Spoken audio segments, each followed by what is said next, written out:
Hey guys, Rob here with Acres Landscape. Today we're going to talk about edging in your landscape.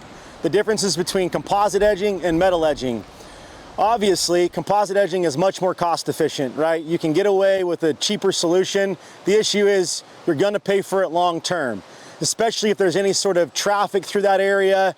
Depending on where you live, obviously weather can warp composite, whereas metal edging, it's much more permanent solution.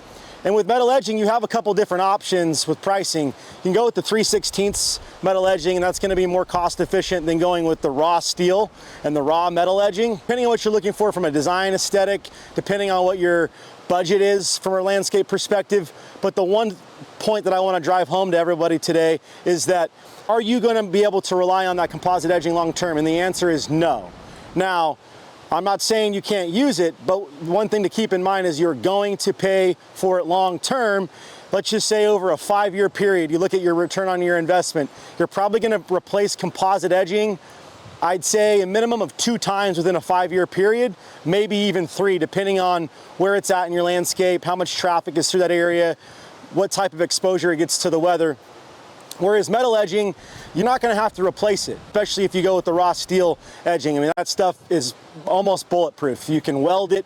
So one thing to keep in mind as you decide what edging to use in your landscape is, 1, how much money do I have to spend from a budget perspective?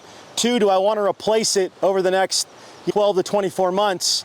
And think about, are you going to be in that landscape for a long time? If it's something that you're trying to put in and you plan on moving out, selling that house, and it's just a temporary solution to get you by for a couple years, fair enough. But if you're looking for something that you're going to stay at and you don't want to keep replacing it, I promise you, metal edging wins all day long over composite edging.